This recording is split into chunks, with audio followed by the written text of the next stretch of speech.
Welcome to Community Conversations, part of the Louisville Pride Digital Pride Initiative. I'm here today with Sonja de Vries, who is a queer activist and a grassroots organizer with Louisville Showing Up for Racial Justice, also known as LSURJ. And Sonja has been working with them since they've been around in Louisville, so about 6 or so years. Thank you for joining me today, Sonja. Glad to be here. So, tell me a little bit about LSURJ and what it is and what it does. All right. Well, it's a national organization showing up for racial justice that started around the time Obama was elected, when Black and people of color leadership said, hey, we need white people to be organizing more white people into the multiracial justice movement and to be breaking white silence and organizing around anti-racism. And so we now have like over 150 chapters, and it's growing in leaps and bounds right now. So many people getting involved. So the primary focus is to organize more white people into anti-racism. LSURJ and SURJ is not a white organization, though. It's just that work is the primary focus. So why is it that you got involved in the organization? Well, it actually comes back around from my original activism. When I first got involved, I grew up in an activist family. And I think when I was about 17, I got involved with my first case around the effects of racism, which was the case of Johnny Imani Harris, who was on death row, a Black man on death row, and worked with Ann Braden. And he eventually did get out. But I got involved with folks who were doing anti-racist organizing. At that time, I moved away from Louisville, based on the request from the 70s that white people organize their own. This was into the 80s, and it wasn't as popular then. What was popular in the 80s was multiracial organizing based on class, right?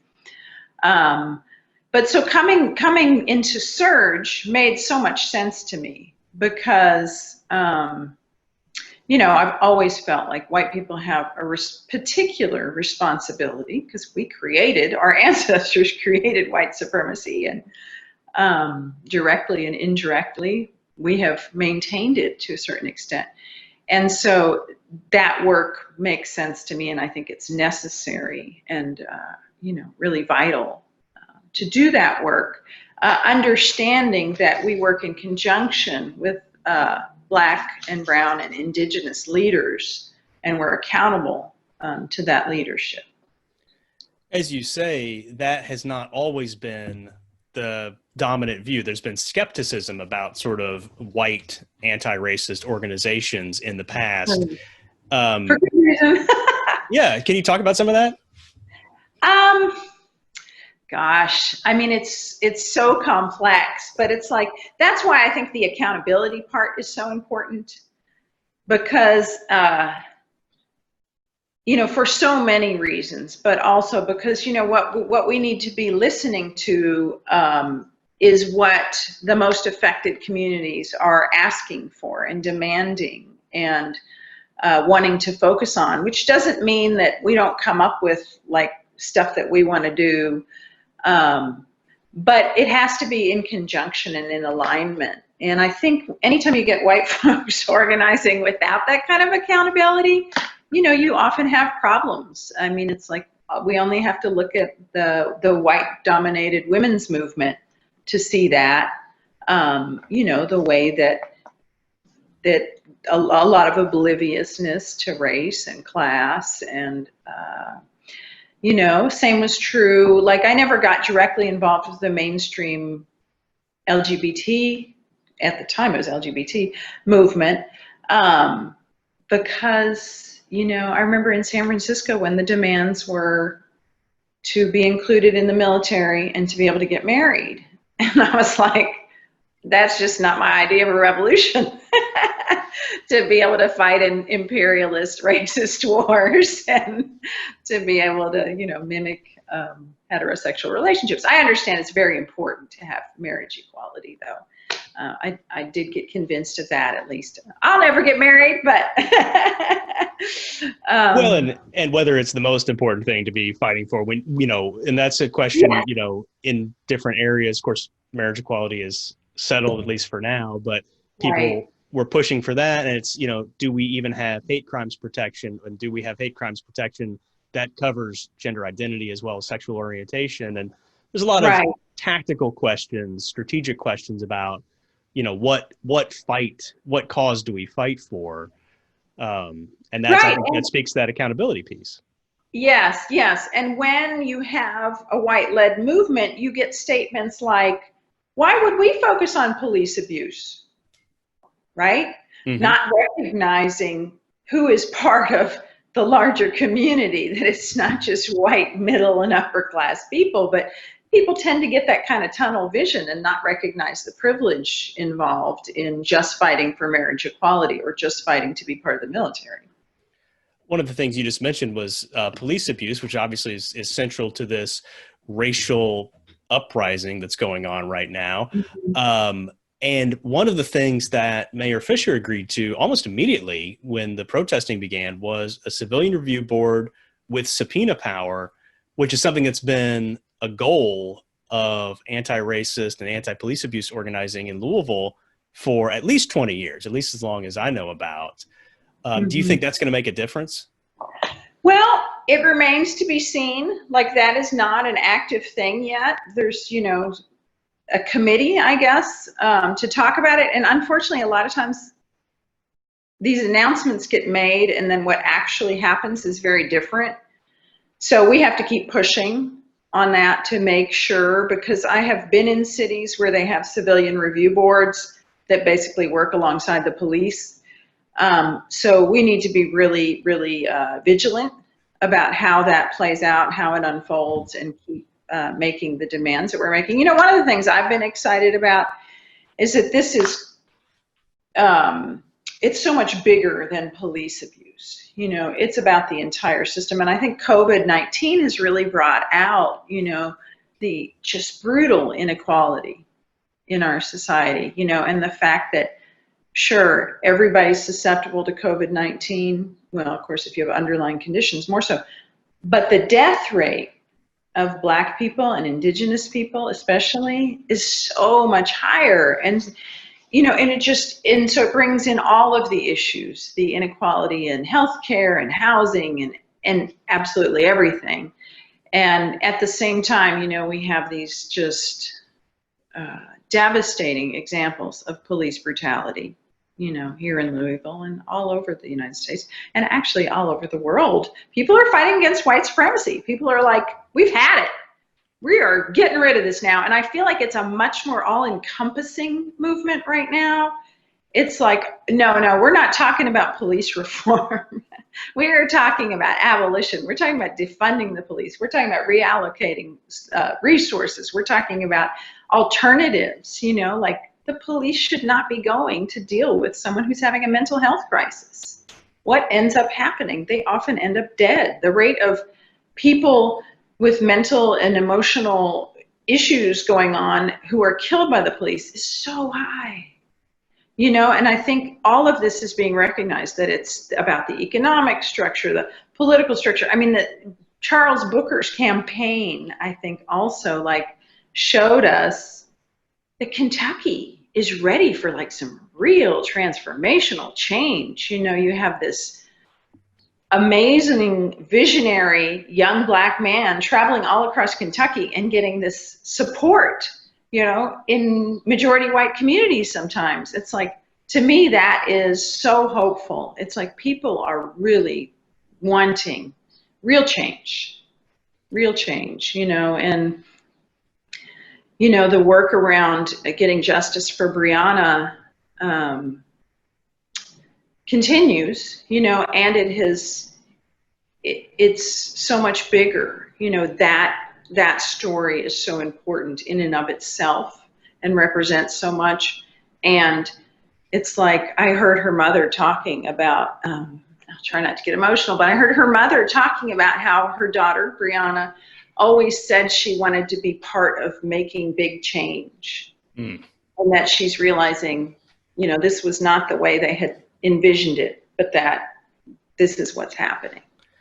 It would be amazing to be in a world where we didn't need martyrs to make these big changes, but it keeps coming up. That's kind of the moments that trigger things and Yes. crystallize things in people's minds. And it would be great if it didn't require that, because police abuse and racism were just as wrong and bad when Breonna Taylor and George Floyd were alive as they are now. Right.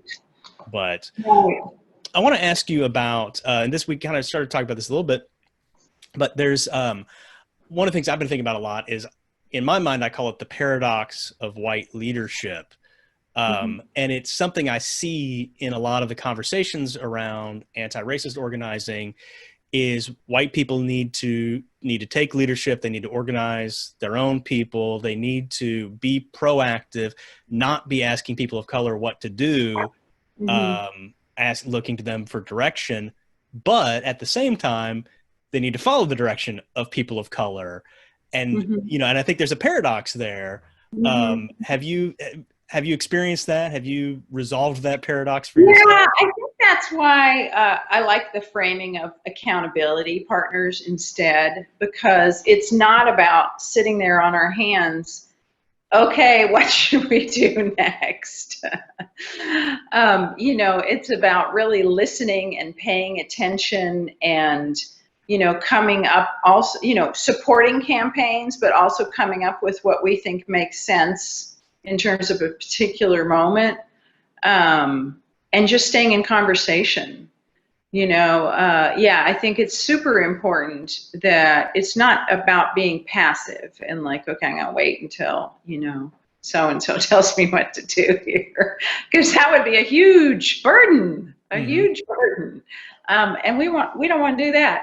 But it's just, like I said, being accountable, paying attention, doing our work. And I just feel so excited that we have this amazing leadership, like all across the country, a lot of queer Black women, Indigenous women, Latinx, it's just like amazing leadership developing all over the place and all these different groups and projects. And it's funny because someone said to me the other day, yeah, but we should all be united. We should all be one. And I'm like, actually, I think this is exciting, and yes, there's, definitely we want to develop that communication and cooperation between groups.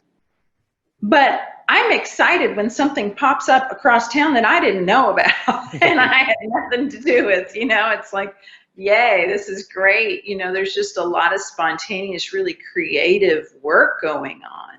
It's that feeling of going to a meeting and not knowing everybody in the room. It's like, oh, wow. Yes, I have been to actions recently where I'm like, wow, I don't recognize anybody. And that is fantastic. The rising of young leaders is really, really wonderful. There's so many young people getting involved.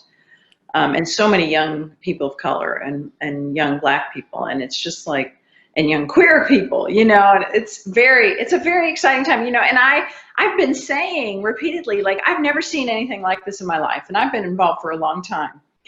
And I was thinking, I wonder if everybody says this though. And then I heard Angela Davis speak and she said, I've never seen anything like this in my lifetime.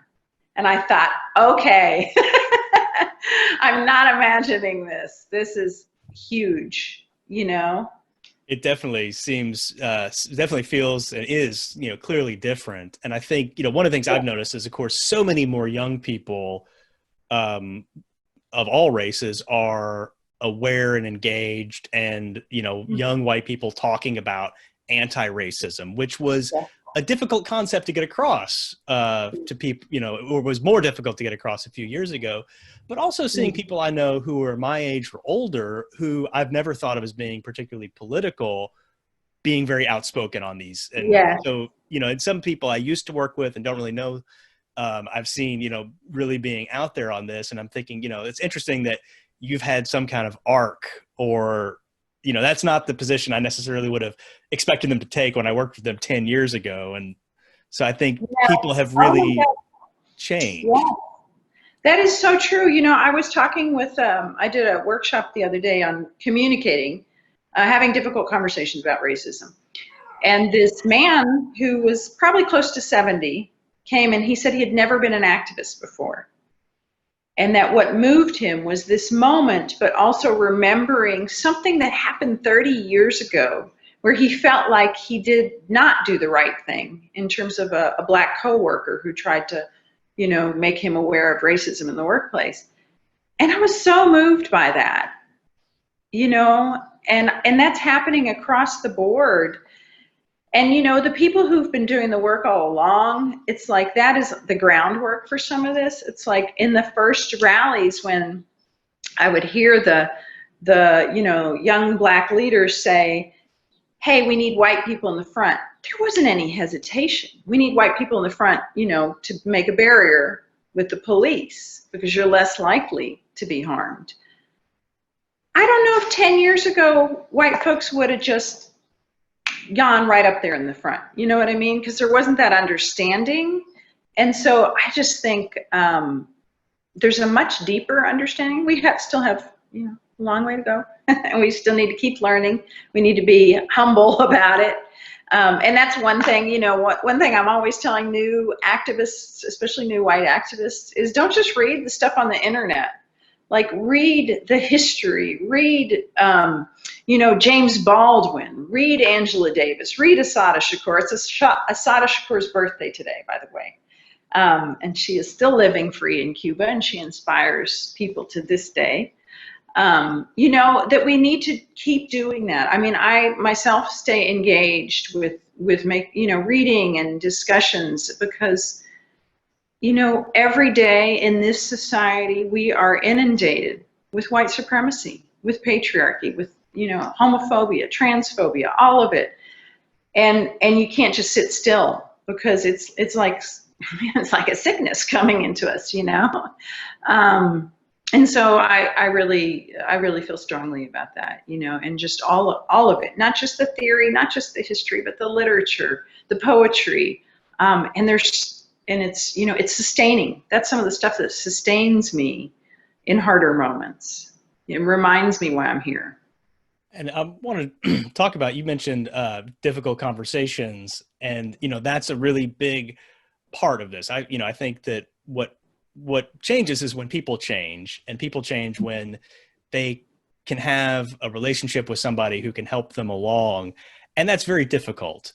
But I think that's really where white people can really make a difference, is because we can have different conversations with other white people than people of color can. Right. So I'm assuming you've probably had some of those conversations. Can you talk a little bit about that and how people can do that, you know, without just shutting somebody down? And yes, thank you for bringing that up, because that is actually one of the things that was very attractive to me about SURJ, was the idea that in trying to welcome more white people into anti-racism, we strive to call people in instead of calling out. I came from a calling out culture. Let me just give you a very short example of when I was, you know, in my early 20s, and I was with well, I won't say the organization. I was with somebody who was selling an anti-racist paper, a white person. And, you know, this nice white family was walking down the street, and she said, would you like to buy this anti-racist paper? And he said, oh, no, thank you. And she just turned on him, and she was like, what are you, a racist or something? That's an extreme example of calling out. And did he, in fact, buy the paper after that? No, he didn't. Of course he didn't. He probably didn't come anywhere near us ever again. It's not a good way to organize people, you know, and I try to remember that. It's like we grow up in this culture, which I think is, you know, very much influenced by white supremacy and patriarchy and all those systems of oppression, where it's more important to be right and prove your point than it is to have real communication. But it's real communication that helps people be open to change. You know, if And I've gotten a great practice with LSURJ in door knocking, because we've gone out and we've talked to total strangers about police brutality, about immigration, about the schools, all this stuff. You don't know who's on the other end of the door. And so you learn to really listen instead of just, giving your spiel. You learn to listen to where that person's coming from and ask questions. And it's not about being nice. It's not about standing up and showing up and, being actively anti-racist.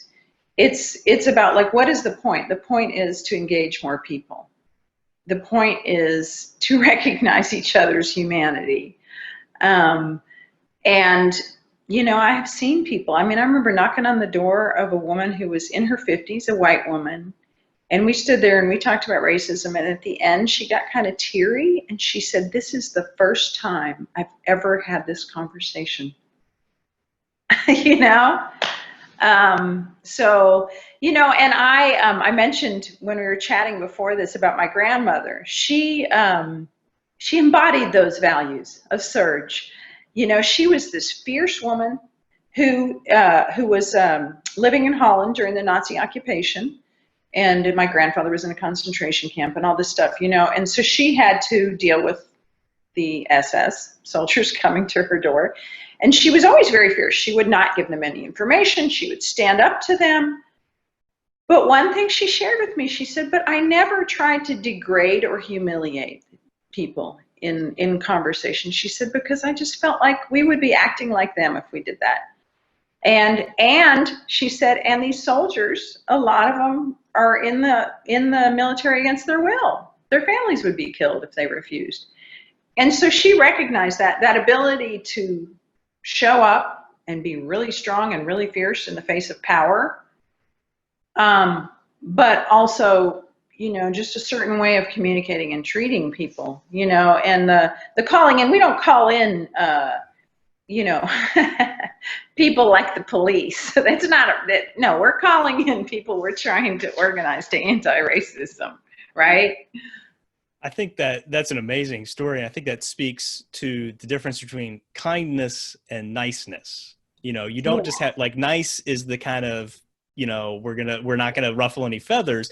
And you can be, you can hold somebody accountable. You can be very tough with them, but still be kind. And sometimes that is the kind thing to do. Yes, and people get really confused about that. They think calling in is about being nice, and that is part of, like, middle class white culture. And it's like, no, that's not what we're going for. And one of my big pet peeves is this fascination with punching Nazis that people love to talk about, as if that's anything that's going to be effective, or that it comes up very often. Like, somehow this is what we need to go out and do is find Nazis and punch them. Right. And it's like, and Nazis are a problem, of course, but I think the bigger problem is the 40 million Americans that, don't see a problem with what's going on in our country, that they're not going to go to a Nazi rally, but they're going to vote for people or support policies that enable all these things. And we can't go punch all those people in the face until they agree with us. Yeah. You bring up a really important point, and one that we could probably spend an hour talking about. But, and it's so, I understand the impulse. I do. Just like I understand why someone wants to throw a rock through a bank. I would like to throw a rock through a bank, but I don't. Because it might harm the people who are standing next to me more than it harms the bank. And because it's just not, I don't consider it really great strategy, but I would never condemn anybody for doing it. Let me just say that. So I understand that impulse, but you're right. It doesn't really change anything. It's certainly not going to make that person go, yeah, maybe I was wrong about the way I was thinking. I once, when I was also in my early 20s, there was what they called the white white Aryan Woodstock, something like that. I don't know. It was in California, of all places, right, where white supremacy is very strong outside of San Francisco. And the police were there with their weapons pointed on us, of course, the anti-racist, multiracial grouping. And when I was walking back, I saw a group of white men beating to a pulp another white man, and I didn't know who was who. You know what I mean? I found out later it was anti-racists beating up this very skinny little white Nazi who was probably 18 at most. And, you know, I remembered my grandmother, and I just thought, no, that's not what we want to be doing, you know? I want to wrap up today by we talk about how tough this is. People will talk about who they've cut out of their lives or they've lost relationships because they speak up about racism. But what positives has being involved in this work brought to you personally? I love that question. And can I just add something to what I just said? Well, I guess. Yeah. Okay. Thank you. I am talking about white anti-racist organizers when I say what I said. You know, I would never try to police anything anybody else does. I don't, you know, because there's so much pain and so much anger. You know, somebody from the media tried to get me to condemn certain actions that were happening, and I just said, no, absolutely not. Let's condemn police brutality. You know, so that's how I feel about that. But the positives, oh my God, the positives. You know, I was sitting with one of the amazing Black women who is part of the leadership of what's going on in this city, Shamika Parish, the other morning about 4 a.m. in front of the jail waiting for people to get out. And there was just this community of folks sitting around who were all totally committed to just being there of support. And there was this young Black man who was dancing in the middle of the street in front of the light of the jail. And there was something about that moment, I don't think I can articulate it, that was so beautiful. And it's part of what I'm seeing is this like empowerment. People who have been, you know, locked out and kind of just like, no, this is our city. These are our streets, you know, and that's beautiful. And the people that you meet in this work, that is, I think, one of, there's a poem or a song that came out of the civil rights movement. I think Sweet Honey in the Rock sings it. And it's about like part of this work is about the people that I've met and marched alongside and come to know. And, you know, we live in an incredibly segregated society, segregated along all lines. And when you're part of the movement and you know, in the long term, your relationships change. And I can give it up for anything. You know, it is amazing. And the generosity of the larger community, the people who can't be in the streets for whatever reason, is also just so moving.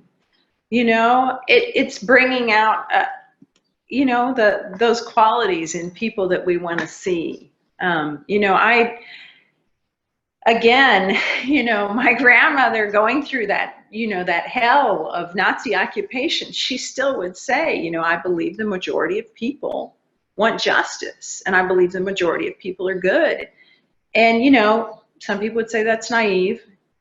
It's what I see, you know, it's what I see when we knock on people's doors. It's what I'm seeing in the streets. Those in power are minority. You know, we are the majority, and we're not going to stop, you know, and it is a joyful thing. There's a lot of grief. There's a lot of rage. There's a lot of joy.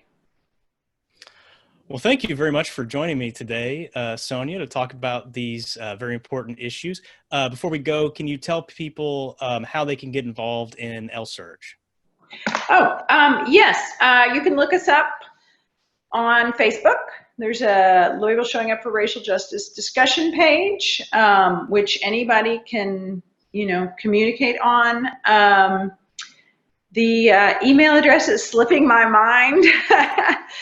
Also, I'm doing a workshop with one of the national SURJ leaders, Z, next Thursday on having difficult conversations about racism.